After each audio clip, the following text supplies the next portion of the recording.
जय श्री राम एवरीवन। तो आज के लेक्चर में हम स्टडी करेंगे क्लास 12th का करंट इलेक्ट्रिसिटी का नेक्स्ट टॉपिक, जो कि है cells in series, cells in parallel और सेल्स इन मिक्स्ड ग्रुपिंग। हमने प्रीवियस लेक्चर के अंदर सेल पढ़ लिया, उसका इंटरनल रेजिस्टेंस भी हमने स्टडी कर लिया, ठीक है। और उसके कुछ न्यूमेरिकल्स भी देखे थे, और जो बाकी के न्यूमेरिकल रह गए बहुत अच्छे अच्छे एडवांस लेवल के, वो हम ये लेक्चर कंप्लीट करने के बाद हम स्टडी करेंगे, ठीक है। तो स्टार्ट करते हैं सेल्स इन सीरीज। तो देखो, सेल्स इन सीरीज के अंदर हमने कुछ इस तरह से दो सेल कनेक्ट कर लिए। ये सेल, इसकी ईएमएफ E1 है, इंटरनल रेजिस्टेंस R1 है, इसकी ईएमएफ E2 है, इंटरनल रेजिस्टेंस R2 है।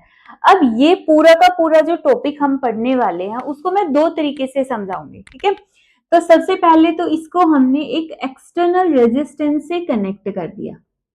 एक्सटर्नल रेजिस्टेंस जो कितना हो गया R। एक मेथड तो ये होगा, और दूसरा मेथड होगा कुछ इस तरह से। हम इसको पॉइंट A बोल देंगे और इसको पॉइंट B बोल देंगे। वही E1 R1 है और E2 R2 है। मींस जब हमने कोई भी एक्सटर्नल रेजिस्टेंस कनेक्ट नहीं कर रखा है। क्लियर है? आप देखते हैं, ये जो R1 रेजिस्टेंस है इसको मैं इधर लगा लेती हूँ। इंटरनल रेजिस्टेंस है सेल का, तो इसको हम बाहर रिप्रेजेंट करेंगे, है ये इंटरनल। सिर्फ हम अपनी कैलकुलेशन के लिए इसको यहां पे लगा लेते हैं। ये रेजिस्टेंस हो गया R2, ठीक है। अब सेल्स इन सीरीज कब होती है? जब दो सेल्स का एक टर्मिनल तो कनेक्ट होता है, जैसे इसका नेगेटिव इसके पॉजिटिव से हो, या फिर पॉजिटिव इसके पॉजिटिव से हो जाए, मतलब इस तरीके से। या तो ये ऐसे हो सकते हैं कनेक्टेड, या फिर ये इस तरीके से भी कनेक्टेड हो सकते हैं, ठीक है। कितनी भी सेल्स हो सकती है। तो इस तरीके से मतलब हम ये बोलना चाहते हैं कि एक दो सेल्स का, यहाँ पे सेल्स का एक टर्मिनल तो कनेक्टेड होगा, और उसके बाद जो दूसरा टर्मिनल है वो कंप्लीटली फ्री होगा, ठीक है। जैसे इन दोनों के ये वाले टर्मिनल कनेक्टेड है, ये टर्मिनल कनेक्ट हो गया, और ये टर्मिनल फ्री हो गए। यहाँ पे देखो, ये दो टर्मिनल कनेक्टेड है, और ये जो दो टर्मिनल है ये ओपन है, बिल्कुल फ्री है, कनेक्टेड नहीं है, तो इनको हम सीरीज में बोलेंगे। अब पैरेलल में किसको बोलते हैं? तो देखो, पैरेलल में हम कब बोलेंगे? जब दोनों टर्मिनल आपस में कनेक्ट हो गई। इसका ये वाला टर्मिनल इससे कनेक्ट होगा, दूसरा टर्मिनल इससे कनेक्ट होगा। जब सेल के दोनों टर्मिनल आपस में कनेक्ट हो जाते हैं तो उसको हम बोलते हैं कि सेल्स क्या है, पैरेलल के अंदर है। और अगर इनका एक टर्मिनल ओपन है, फ्री हो गया, ये वाले टर्मिनल फ्री है, और सिर्फ एक एक टर्मिनल कनेक्टेड है, दैट मीन्स वो सीरीज में है, ठीक है। तो अब देखो,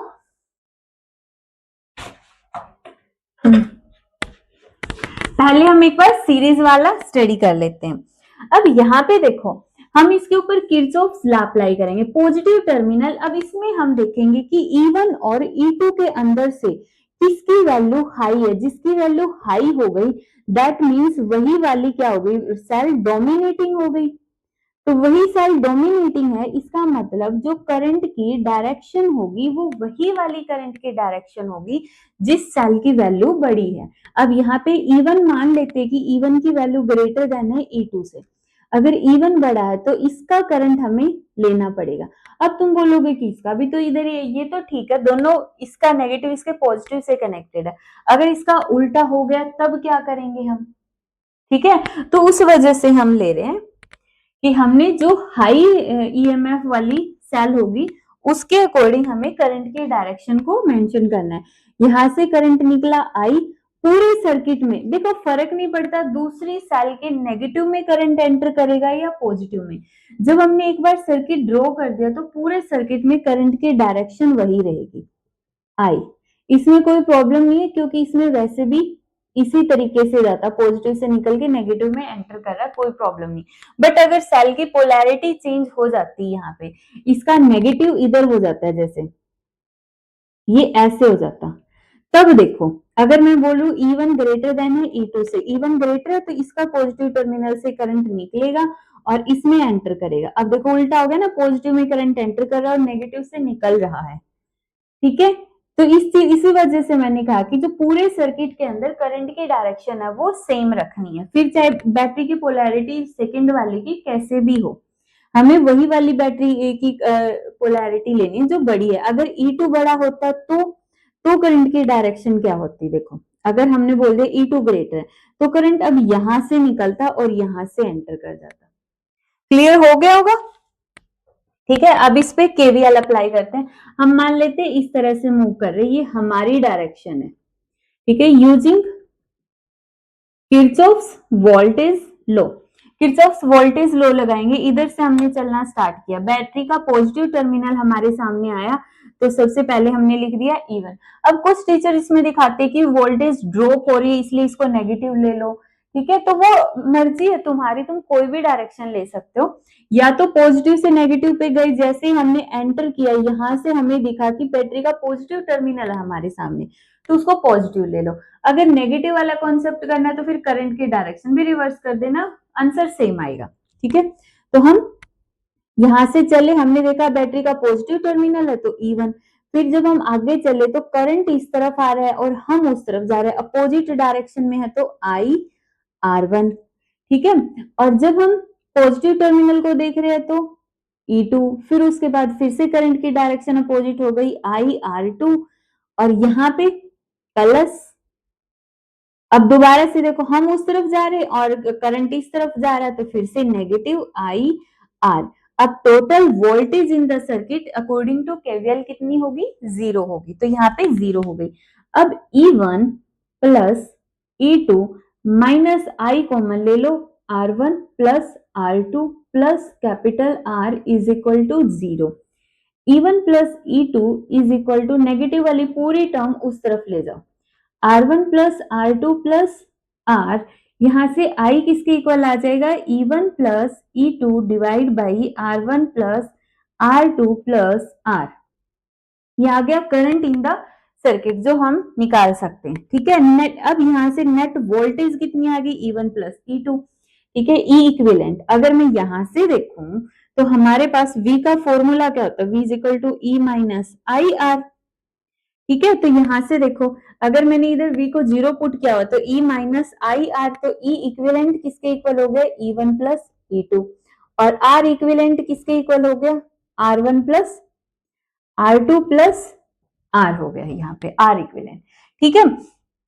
यहाँ पे ये टर्मिनल पोटेंशियल डिफरेंस को हमने 0 नहीं पुट किया। अब इसको इस तरीके से समझते हैं, देखो एक बार हम इस वाले मेथड से भी देखते हैं। इसमें भी वही है, रेजिस्टेंस इधर लगा लो R1, इधर रेजिस्टेंस लगा लो R2। जो टर्मिनल पोटेंशियल डिफरेंस ये वाला V हम कैसे लिखते हैं वो वाला कॉन्सेप्ट समझा रहे हैं। R2 हो गया, फिर से अगर E1 बड़ा है तो करंट की डायरेक्शन यही रहेगी, जब इधर से करंट घूम के आएगा तो ऐसे हो जाएगी करंट की डायरेक्शन, ठीक है। अब इसके अंदर जहां से हम स्टार्ट करेंगे केवीएल अप्लाई करना, अब इसको भी तुम दो तरीके से अप्लाई कर सकते हो। तुम मान सकते हो कि यहाँ पे कोई पॉइंट होगा C, तो सबसे पहले तुम अप्लाई कर दो A से C के बीच में, ठीक है। मैं दोनों तरीके से समझा रही हूँ ताकि तुम्हें कोई कंफ्यूजन ना हो, इस टॉपिक के अंदर कंफ्यूजन बहुत होता है। ये हो गया, तो सबसे पहले VA, जहां से हम स्टार्ट करें, हम ऐसे जा रहे हैं, ठीक है। जहां से हमने चलना स्टार्ट किया उसके पोटेंशियल को VA मान के इक्वल पुट कर दो, इज इक्वल टू, हम ऐसे जा रहे, सबसे पहले बैटरी का पॉजिटिव टर्मिनल दिखा, उसके बाद करंट की डायरेक्शन इस तरफ है, हम उस तरफ जा रहे तो माइनस IR1, और इधर पॉइंट C है तो लास्ट वाले पोटेंशियल को ऐड कर दो प्लस VC, तो VA minus VC is equal to E1 minus IR1, ऐसे कर सकते हो।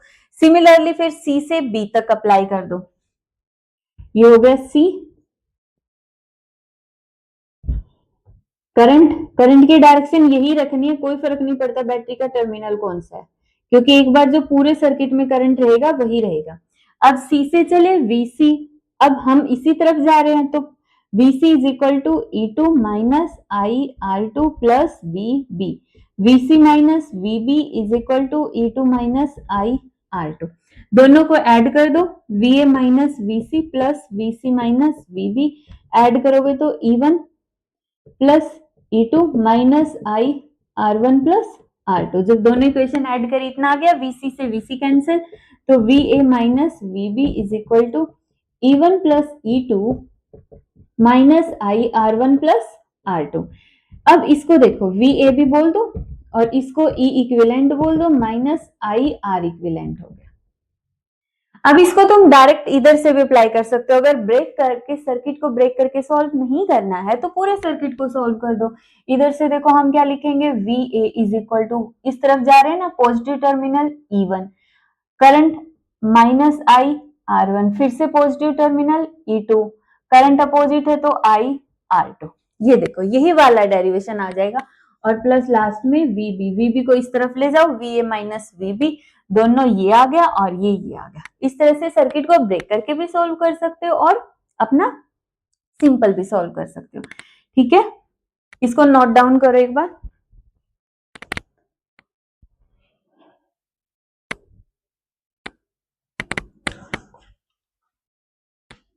ठीक है, तो मैं यहां से इसको रब कर रही हूँ, ये करंट के फॉर्मूले को ध्यान रख लेना, इसको मैं रब ही नहीं करूंगी, इस वाले पोर्शन को यहां से रब कर रही हूँ बस। देखो अब यहां से हमने क्या ले लिया, ये फॉर्मूला ले लिया, यहां से I की वैल्यू करंट कितनी बन गई, E इक्विवेलेंट, यहां से भी दिख गया हमें कितना बना है, E equivalent E1 plus E2, और R इक्विवेलेंट कितना बन गया, R1 प्लस R2। तुम सोचोगे कैपिटल R कहां से गया, हमने लोड कनेक्ट ही नहीं किया इसलिए हमने नहीं लिया। ठीक है, ये तो 2 सेल है, अगर बहुत सारी सेल होती तो इधर ऐड करते जाओ। ठीक है, अगर हमने बोल दिया फिर E1 is equal to E2 is equal to E3 is equal to so on, तो E इक्विवेलेंट किसके इक्वल बन जाएगा, अगर n सेल्स सीरीज में n सेल हमने कनेक्ट कर दिया तो कितना बन जाएगा, n एप्सिलॉन। R इक्विवेलेंट कितना हो जाएगा सीरीज में, n R हो जाएगा। ठीक है, तो करंट कितना बन जाएगा, करंट बन जाएगा इधर n epsilon divide by n R। ठीक है, सिंपल। और अगर एक्सटर्नल रेजिस्टेंस कनेक्ट कर दे ए बी के अक्रॉस तो प्लस R हो जाएगा। ये हो जाएगा अगर सारी सेल्स सीरीज में है, सीरीज में है। ठीक है, सीरीज में इस तरीके से है, एक का नेगेटिव दूसरे के पॉजिटिव से है, फिर उसका नेगेटिव थर्ड वाली के पॉजिटिव से, थर्ड वाली का नेगेटिव फोर्थ वाली के पॉजिटिव से है, इससे है। अगर बाई चांस मान लो तुमने सेल बीच में कोई ऐसे कनेक्ट कर दी, एक सेल को हमने ऐसे कनेक्ट कर दिया, यहाँ पे n सेल, आगे भी n सेल्स है, हमने एक सेल की पोलैरिटी रिवर्स कर दी, एक सेल की पोलैरिटी क्या रिवर्स कर दी है। ठीक है, तब क्या होगा, यहाँ पे -2 एप्सिलॉन हो जाएगा। ठीक है, एप्सिलॉन मतलब E हो जाएगा। और अगर हम इसका एक शॉर्ट फॉर्मूला देख लेते हैं कि अगर हमने, ये तो एक सेल की पोलैरिटी को रिवर्स किया, एक सेल की बजाय हम मान लेते कि हमने x सेल्स ऐसी ले ली हैं जिनकी पोलैरिटी चेंज हो गई, अब आगे जाके फिर से नेगेटिव पॉजिटिव, फिर पॉजिटिव नेगेटिव हो गया, फिर पॉजिटिव नेगेटिव हो गया, फिर से नेगेटिव पॉजिटिव हो गया। तो यहाँ पे देखो बीच बीच में कुछ सेल ऐसी है जो इस पैटर्न को ब्रेक कर रही है, तो हम बोल सकते हैं कि यहाँ पे x सेल्स ऐसी है जिनकी पोलैरिटी है वो चेंज हो गई है, पोलैरिटी चेंज हो गई तो इधर रख दो 2xe। तब उस सर्किट के अंदर हम इस फॉर्मूले से करंट निकाल सकते हैं या फिर नेट ईएमएफ निकाल सकते हैं। क्लियर है? ठीक है, ये फॉर्मूला नोट डाउन करो एक बार। हो गया? अब देखो, अगर हम बोल देते हैं कि एक बार हम पोलैरिटी को रिवर्स करके देख लेते हैं, ये एक सेल है, इसको कुछ, चलो मान लो ऐसे ही मान लो, इसको नेगेटिव बोल दो और इसको पॉजिटिव। ठीक है, E1 R1 E2 R2, ये इंटरनल रेजिस्टेंस है, ये हो गया VB और ये हो गया VA। अब की बार फिर हमने बोल दिया कि E1 की वैल्यू ग्रेटर देन है E2 से, E1 ग्रेटर है तो इसका मतलब डोमिनेटिंग होगी, तो करंट इसकी वजह से फ्लो करेगा, इसका पॉजिटिव इधर है तो इधर से निकलेगा, E1 बड़ा है इसलिए। अगर E2 बड़ा होता तो करंट इधर से निकलता, अब इधर से निकला है तो इसका मतलब यहां से एंटर करेगा। ठीक है, देख लिया होगा इधर करंट की डायरेक्शन है वो अपोजिट हो रही है, तो इधर लगाओ VA इज इक्वल टू कितना होगा, पॉजिटिव टर्मिनल E1, हम इसी तरफ जा रहे हैं। ठीक है, करंट की डायरेक्शन हमारी डायरेक्शन अपोजिट है तो IR1, इधर फिर -E2, करंट की और हमारे अपोजिट है तो माइनस आई R2 और plus VB is equal to VA minus VB is equal to E1 minus E2 और इधर से I कॉमन ले लो R1 प्लस R2।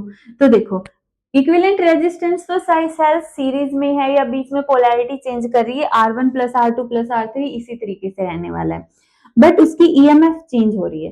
पहले E1 प्लस E2 थी क्योंकि इस तरीके से कनेक्टेड थी, एक का नेगेटिव दूसरे के पॉजिटिव से, फिर दूसरे का नेगेटिव तीसरे के पॉजिटिव से, इस तरीके से।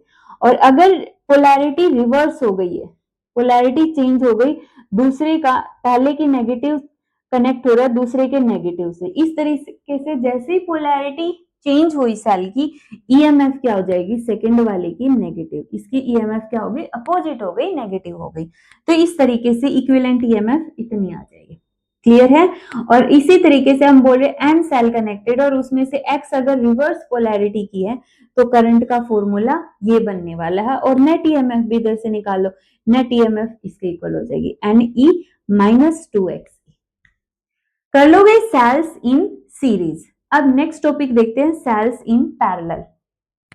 तो नेक्स्ट टॉपिक है हमारा cells in parallel. Cells in parallel के अंदर हमने देखा सेल के दोनों टर्मिनल कनेक्टेड होते हैं, इसका पॉजिटिव इसके पॉजिटिव से, इसका नेगेटिव इसके नेगेटिव से कनेक्ट होगा। ठीक है, यहाँ पे हमने दो सेल्स ले ली, इसकी EMF E1 है, इसकी E2 है, इसका इंटरनल रेजिस्टेंस R1 है और इसको हमने ऐसे रिप्रेजेंट कर लिया, और इसका इंटरनल रेजिस्टेंस R2 है, तो ये यहाँ पे R2 हो गया। ठीक है, अब ये मत सोचना पैरेलल के अंदर तो वोल्टेज सेम होगी, ये EMF है इसकी, और वोल्टेज हम अपनी टर्मिनल पोटेंशियल डिफरेंस सेम होगा हमारा। ठीक है, ए बी के अक्रॉस जो वोल्टेज आएगी वो सेम होगी, और उस वोल्टेज का नाम हमने दिया टर्मिनल पोटेंशियल डिफरेंस। तो अब अप्लाई करो, इसके अंदर भी हमने वही VA से चलना स्टार्ट किया, हम फर्स्ट पाथ से ले रहे हैं। ठीक है, यहां से कोई करंट गया I, पैरेलल में करंट अलग अलग हो जाएगा, I1 और इसमें गया I2, और हमने बोल दिया I किसके इक्वल हो गया, I1 प्लस I2। ठीक है, अब यहां से अप्लाई करो, देखो हम जा रहे हैं VA से हमने चलना स्टार्ट किया, तो VA इज इक्वल टू, सबसे पहले हमें दिखा बैटरी का पॉजिटिव टर्मिनल, तो वोल्टेज हमने पॉजिटिव ले ली। अब करंट उस तरफ जा रहा है इस तरीके से, इसमें I1 जा रहा है और इसमें I2 जा रहा है, और हम भी उसी तरफ जा रहे हैं, हमारी डायरेक्शन भी इस तरफ जा रहे हैं। करंट की और हमारी डायरेक्शन क्या हो गई, सेम हो गई, तो हमने क्या ले लिया, E1 प्लस, ठीक है, हाँ क्यों गलत होगी, क्योंकि बैटरी का पॉजिटिव टर्मिनल है ना, तो करंट तो इस डायरेक्शन में जाएगा, करंट की डायरेक्शन यहाँ पे क्या होगी, इस तरीके से होगी I1, और यहाँ पे भी इसके अपोजिट लिखो I1, टोटल करंट हो गया I। ठीक है, उसके बाद नेगेटिव में, क्योंकि बैटरी का साइन नहीं देखा ना हमने, ऐसे ही करंट के डायरेक्शन बना दिए, इधर से कोई करंट आ रहा होगा I, वो दो में डिवाइड हो रहा, I1 I2, नेगेटिव टर्मिनल में करंट एंटर कर रहा, पॉजिटिव से यहाँ से एग्जिट कर रहा है, मतलब पॉजिटिव से निकल के और नेगेटिव टर्मिनल में एंटर कर गया। ठीक है, कर लोगे। अब यहाँ से देखो हम ऐसे ही जा रहे हैं, बैटरी का पॉजिटिव टर्मिनल अब नेगेटिव हो जाएगा, क्योंकि हम ऐसे गए, करंट ऐसे गया, तो I1 R1 हो गया। ठीक है, और प्लस VB, क्योंकि B पे आके हम लोग गए, फाइनल वोल्टेज हमने ऐड कर दी। अब VA minus VB is equal to E1 minus I1 R1। Similarly नीचे वाले वोल्टेज लगा दो, नीचे वाले इसमें सेकंड वाली ब्रांच में VA माइनस VB किसके इक्वल होगा, E2 माइनस I2 R2। अब देखो VA माइनस VB ये तो इक्वल है, वैसे भी हमें पता है पैरेलल के अंदर वोल्टेज क्या होती है, सेम होती है, वोल्टेज सेम होती है, इसको मैं V बोल दूं, दोनों को V वोल्टेज होगी, तो मतलब वोल्टेज सेम है। अब इसको हम आगे सोल्व कैसे करेंगे, हमें पता है कि पैरेलल के अंदर करंट जो होता है वो सारी ब्रांचेस के अंदर ऐड होके नेट करंट बनता है। तो मैं इधर से अगर I1 निकाल लो I1 R1 is equal to E1 minus V, I1 is equal to E1 minus V divide by R1। ठीक है, हो गया होगा क्लियर। I1 R1 को लेफ्ट साइड ले गए, V को हमने राइट साइड ले आए, हो गया। इसी तरह I2 करेंगे तो E2 minus V divide by R2 आ गया। ठीक है, अब I1 I2 को इधर पुट कर दो, सिंपल कैलकुलेशन है इसमें, R1 plus E2 minus V divide by R2। Clear है? अब E1 R1, E1 वाली टर्म इकट्ठा कर लो, E2 R2 और minus V divide by R1 minus V divide by R2 और इधर है हमारे पास I, सिंपल। क्लियर है? अब इधर देखो, एलसीएम ले लो फर्स्ट टू टर्म्स का, R1 R2, E1 R2 plus E2 R1 minus, अब यहां से माइनस V कॉमन ले लो तो अंदर बच गया R1 by R1 plus 1 by R2, इसका हमने एलसीएम ले लिया तो R2 प्लस R1, ये बन गया। इतना क्लियर हुआ? अब हम क्या करेंगे इसके बाद, तुम देखो हमारा जो फॉर्मूला था उसमें तो ये था ना V is equal to E minus I R, यही फॉर्मूला था, लेकिन इसमें तो इस तरफ I है, हमें चाहिए V, तो V वाली टर्म एक साइड में करो। अब ये नेगेटिव है, इसको इस तरफ ले आओ, V R2 plus R1 R1 R2 is equal to E1 R2 plus E2 R1 divide by R1 R2 minus I, इधर तक कोई गड़बड़ नहीं है, ठीक है।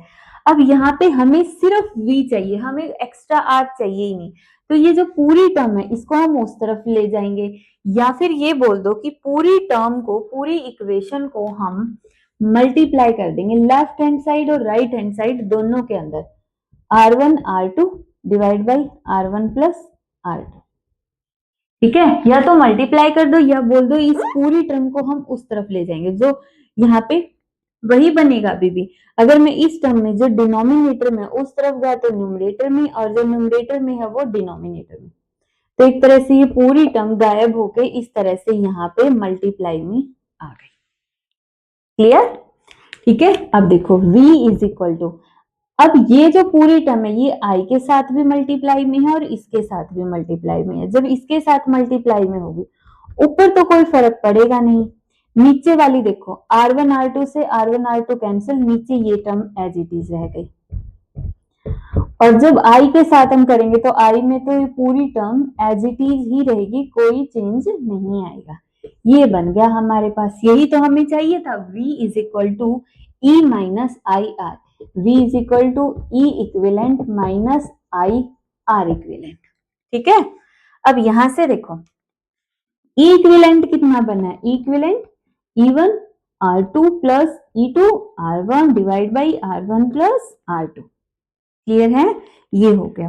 अब R इक्विवेलेंट हमें पता ही है, R इक्विवेलेंट पैरेलल में तो कितना होगा, 1 बाई R इक्विवेलेंट होगा 1 by R1 plus 1 by R2 plus 1 by R3, इस तरह से जितने भी वोल्टेज, जितने भी करंट रेजिस्टेंसेस तुम्हें लेने हैं ले सकते हो।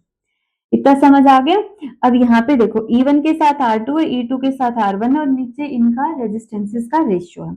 यहाँ से एक चीज और है, अगर हम E equivalent divide by R equivalent कर दे तो, E इक्विवेलेंट के डिवाइड में R इक्विवेलेंट कर दे तो सिंपली आएगा E1 by R1 plus E2 by R2 plus जितनी भी चाहिए E3 by R3 so on, चलते चलो, ठीक है। इस तरीके से तो पैरेलल के अंदर रेजिस्टेंस इस तरीके से ऐड हो जाएंगे, ईएमएफ को हम इस फॉर्मूले से सॉल्व कर लेंगे, ठीक है। ये जो formula E by R1 E2 by R2 ये इक्विवेलेंट ईएमएफ का नहीं है, ये फॉर्मूला है E equivalent divide by R equivalent. Clear है? सॉल्व हो गया सेल्स इन पैरेलल, समझ में आ गया पैरेलल में किस तरीके से होगी, कर लेना। इसमें भी वही है। अब देखो नेक्स्ट हम करते हैं सेल्स इन मिक्स्ड ग्रुपिंग, जब बहुत कुछ सेल्स सीरीज में होंगी, कुछ सेल्स पैरेलल में होंगी। तो नेक्स्ट टॉपिक, अब नेक्स्ट टॉपिक के अंदर हमने ले लिया grouping of identical cells. Identical cells का मतलब क्या हो गया, E1 is equal to E2 is equal to E3 is equal to E4, सभी की वैल्यू क्या है, सेम है, जो किसके इक्वल है, E के इक्वल है, और उनके रेजिस्टेंस भी क्या हो जाएंगे, फिर सेम हो जाएंगे, ठीक है। तो सभी के रेजिस्टेंसेस भी क्या है, इक्वल है। तो यहाँ पे हमने देखो सीरीज में कनेक्ट कर लिया और एक रेजिस्टेंस एक्सटर्नल में कनेक्ट कर दिया है R। अब पॉजिटिव टर्मिनल इस तरफ है तो जो करंट आएगा वो इस तरफ आएगा। सबसे पहले इधर हम निकालेंगे नेट रेजिस्टेंस, पूरे सर्किट के अंदर हमने नेट रेजिस्टेंस देखा। अब देखो इतनी सारी सेल्स है, सीरीज में हमने मान लिया n सेल्स है, ठीक है, तो सभी के रेजिस्टेंस भी होंगे। अब सभी के रेजिस्टेंस सीरीज में डायरेक्ट ऐड होंगे तो कितने हो जाएंगे, N R, R one plus R two plus R three, इस तरीके से होंगे। और रेजिस्टेंस अगर इक्वल है तो एन आर हो जाएंगे, नेट रेजिस्टेंस एन आर, और उसके साथ एक रेजिस्टेंस हो गया आर। एक तरह से हम ये बोलना चाहते हैं कि ये जो सर्किट है ना कुछ इस तरीके से होगा, ये एक्सटर्नल रेजिस्टेंस और यहाँ पे ये सारों का इंटरनल रेजिस्टेंस एन आर, ठीक है, तो टोटल रेजिस्टेंस हो गया एन आर प्लस आर, ठीक है। नेट वोल्टेज या नेट ईएमएफ किसके इक्वल होगी, अब हमें पता है सारों की पोलैरिटी एक ही डायरेक्शन में है, तो E1 plus E2 plus E3 सोन सभी को ऐड करते जाएंगे ना ई एन तक, क्योंकि एन सेल्स है तो किसके इक्वल हो जाएगा, एन ई, तो एन ई, ठीक है। अब इसमें से जो करंट निकल रहा होगा वो करंट किसके इक्वल होगा, current is equal to V by R होता है ना, voltage divide by resistance. Voltage कितनी है एन ई, रेजिस्टेंस कितना है N R plus capital R, ये हो गया हमारे पास करंट, ठीक है, करंट इन द सर्किट। अब देखो इस पे स्पेशल केसेस अप्लाई करने, स्पेशल केसेस। फर्स्ट केस के अंदर मान लेते हैं कि जो हमारा लोड है आर की वैल्यू है वो स्मॉल है, बहुत स्मॉल है एन आर के कंपैरिजन में। मतलब ये लगा लो कि हमने 20-25 बैटरी का यूज करके एक स्मॉल 0 वाट का बल्ब हम यूज कर रहे हैं ग्लो करवाने के लिए लोड के रूप में, तो इसका मतलब आर की वैल्यू तो बहुत स्मॉल हो गई ना। अगर बहुत स्मॉल है तो इस डेरिवेशन में इसको कैंसिल कर दो, तो मैं ऐसे लिख सकती हूँ, तो इस केस में आई किसके इक्वल हो जाएगा, n epsilon naught divide by N r, n से n cancel, e by are. तो देखो ये जो ई बाई आर करंट है वो तो सिर्फ 1 सेल का करंट है, और हम कितनी सेल्स लगा रहे सीरीज में, एन सेल्स लगा रहे। हम बोल रहे हैं कि हमने 100 बैटरी यूज कर ली एक बल्ब को ग्लो करवाने में, लेकिन उस बल्ब को ग्लो तो एक ही बैटरी करवा सकती, फिर वो जो 99 बैटरी है उनका क्या यूज, वो तो वेस्टेज हो गई ना इलेक्ट्रिसिटी की। तो हम यहाँ पे बोल रहे हैं कि अगर हमारा लोड बहुत ज्यादा स्मॉल है तो ये जो सीरीज कॉम्बिनेशन है उसमें कोई फायदा नहीं होगा, और करंट जो है हमारा मिनिमम मिलेगा। इस केस में करंट क्या मिलेगा, मिनिमम मिलेगा। इसकी बजाय अगर हम उल्टा कर दे, हमने सीरीज में बैटरी तो लगाई है बट हमने लोड बहुत हाई फाई लगा दिया, ठीक है, हीटर यूज कर लिया हमने या फिर फ्रिज यहाँ पे एसी वगैरह यूज कर लिए, तो आर की वैल्यू क्या होगी, लोड ग्रेटर हो गया, तो उस केस में करंट किसके इक्वल होगा, अगर ये वैल्यू स्मॉल है तो इसको नेग्लेक्ट कर दो, ये हो गया ये।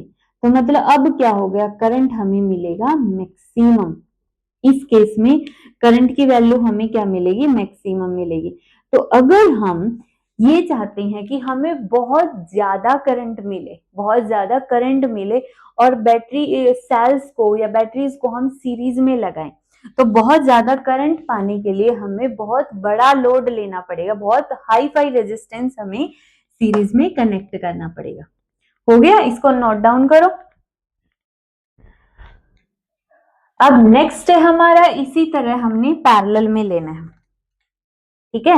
अब पैरेलल में हमें पता है वोल्टेज क्या होगी, सेम होगी, नेट ईएमएफ। पैरेलल में हमें पता है वोल्टेज सेम होगी, सभी की ई है तो ई हो जाएगी, कोई प्रॉब्लम नहीं है।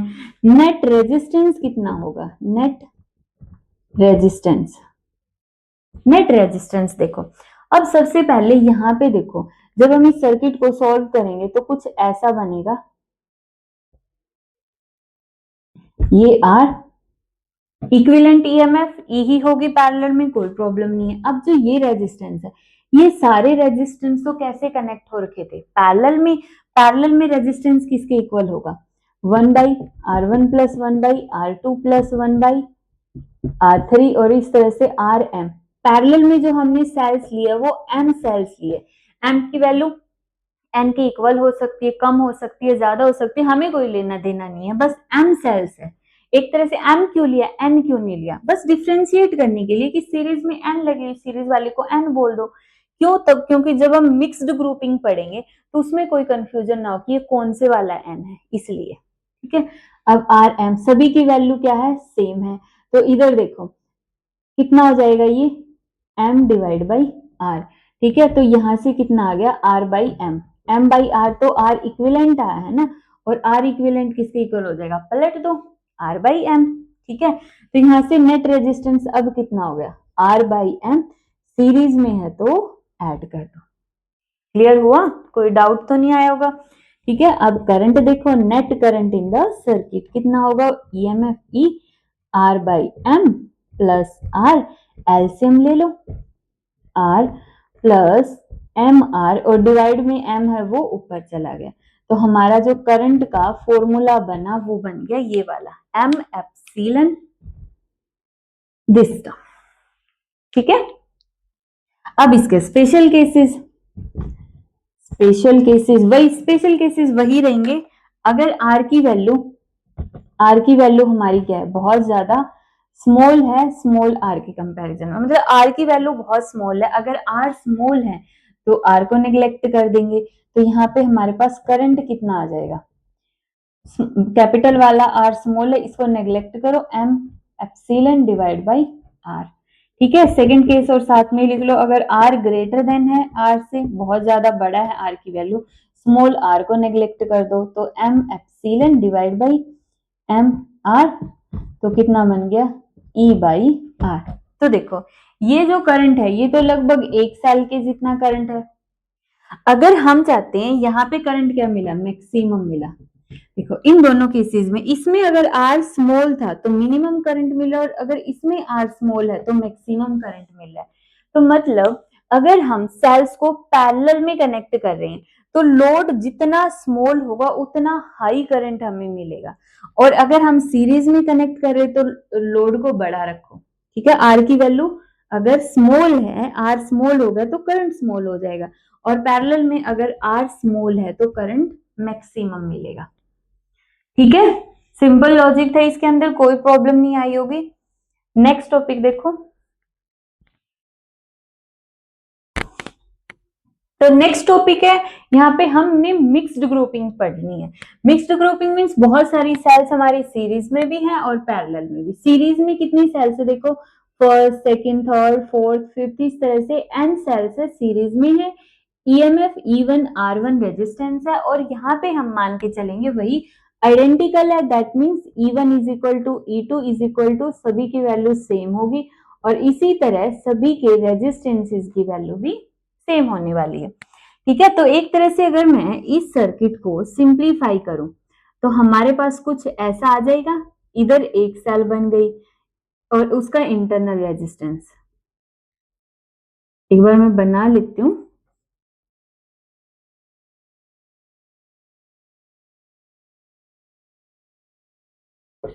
देखो बहुत सारी सेल सीरीज में है तो ईएमएफ कितनी होगी, सीरीज में सभी को ऐड कर दो, सेम पोलैरिटी की है तो एन ई, और रेजिस्टेंस किसके इक्वल हो जाएगा, एन आर। इसी तरह यहाँ पे भी N E resistance N R, EMF N E resistance N R. ठीक है, अब यहाँ पे भी ये जो सेल्स हैं टोटल, यहाँ पे मैंने 3 ही ब्रांच शो की हुई है, लेकिन एक्चुअल में ये 3 ब्रांचेस नहीं है, ये एम ब्रांचेस है। ठीक है, कितनी ब्रांचेस है, ये एम ब्रांच है। हमने कितनी शो की है, 3 शो की है, 3 नहीं है, एम ब्रांचेस है। तो इस यहाँ पे देखो एम ब्रांचेस भी लगा देंगे तो भी नेट ईएमएफ कितनी रहेगी पूरे सर्किट के अंदर, नेट ईएमएफ, क्योंकि सीरीज वाली ऐड हो सकती थी, ऐड होगी, पैरेलल में वोल्टेज सेम रहेगी, तो नेट ईएमएफ रहेगी एन ई। नेट रेजिस्टेंस देखो, नेट रेजिस्टेंस, नेट रेजिस्टेंस किसके इक्वल होगा, अब हमें पता है पैरेलल में रेजिस्टेंस क्या हो जाएगा, ऐड हो जाएगा।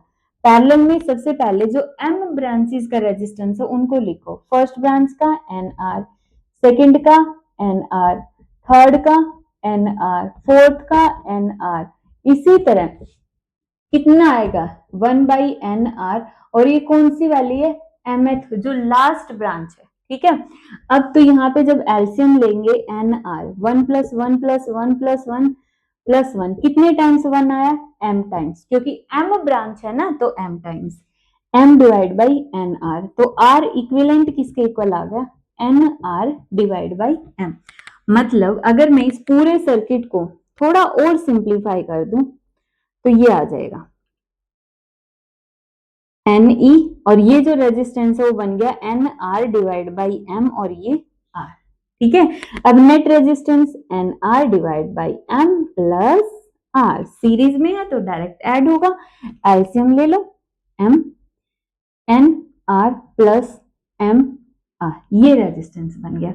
करंट कितना बन जाएगा, अब करंट N एप्सिलॉन और divide by resistance NR plus MR, और डिवाइड में जो M है उसको ऊपर ले जाओ, ये बन गया NM एप्सिलॉन या E divide by NR plus MR।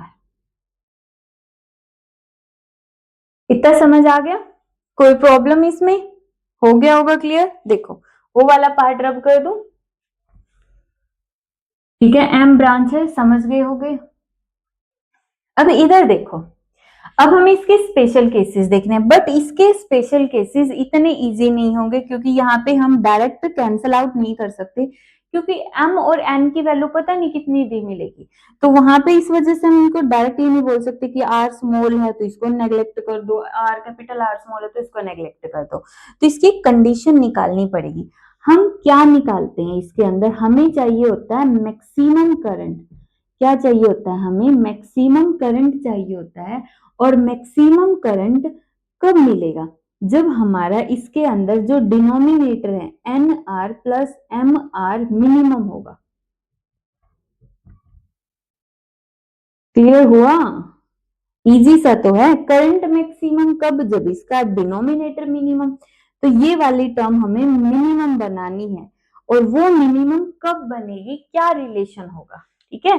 तो इस पॉइंट को समझते, बस इसमें यही पॉइंट है एक मेन समझने का, बहुत अच्छा खासा, जिसमें थोड़ी बहुत कंफ्यूजन हो सकती है, वरना तो पूरा टॉपिक इजी है। NR प्लस MR को हमें बनाना है मिनिमम, ठीक है। इसको देखो मैं ऐसे लिख सकती हूँ, NR का whole square plus under root MR का होल स्क्वायर, कोई प्रॉब्लम, अंडर रूट से स्क्वायर कैंसिल, अंडर रूट से स्क्वायर कैंसिल, ये पूरी टर्म एज इट इज बन गई, कोई प्रॉब्लम नहीं है। फिर इसमें हमने ट्वाइस ऑफ NR और MR सब्ट्रैक्ट कर दिया, और सेम टर्म को हमने ऐड कर दिया, ठीक है, इसी टर्म को हमने सब्ट्रैक्ट किया और इसी टर्म को हमने ऐड कर दिया, ठीक है, कोई चेंज नहीं है, ऊपर वाली इक्वेशन एज इट इज रहेगी मिनिमम, ठीक है।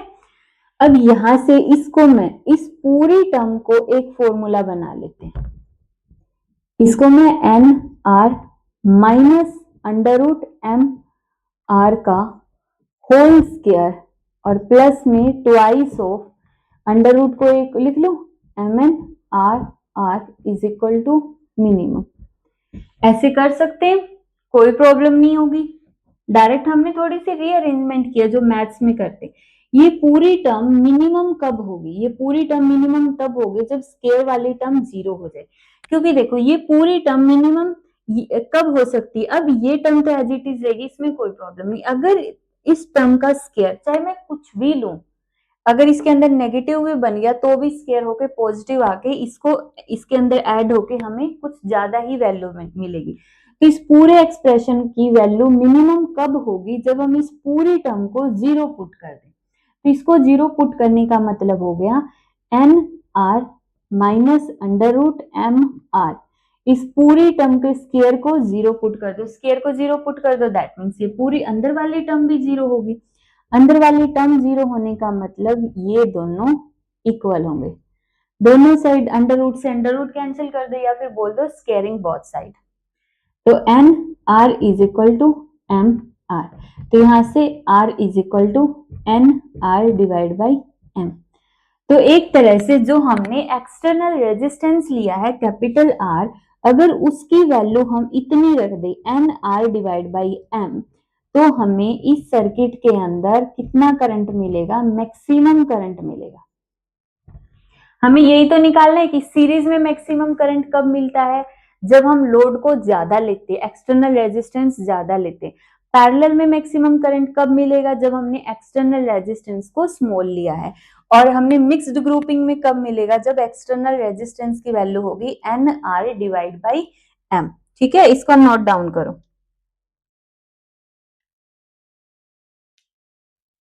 ठीक है, अब यहां से एक पॉइंट हो रहा है, देखो हो गया होगा।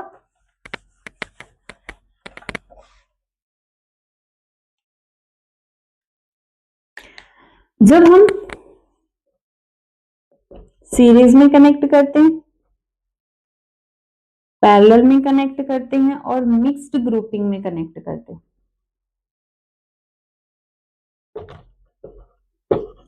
जब हम सीरीज में कनेक्ट कर रहे हैं तो सीरीज में कनेक्ट करने के बाद हम वोल्टेज को मैक्सिमम फाइंड आउट कर सकते हैं, पैरेलल में करंट को मैक्सिमम फाइंड आउट करने के लिए, और मिक्स्ड ग्रुपिंग को हम मैक्सिमम पावर फाइंड आउट करने के लिए यूज करते हैं। ये एक नंबर में क्वेश्चन पूछ सकते हैं। ठीक है, तो आई होप कि ये जो ग्रुपिंग ऑफ आइडेंटिकल सेल्स का टॉपिक है तुम्हें अच्छे से क्लियर हो चुका होगा। नेक्स्ट लेक्चर के अंदर हम इसके न्यूमेरिकल स्टडी करेंगे, तब तक इस लेक्चर को और प्रीवियस लेक्चर जो भी रहते हैं उनको अच्छे से कवर कर सकते हैं।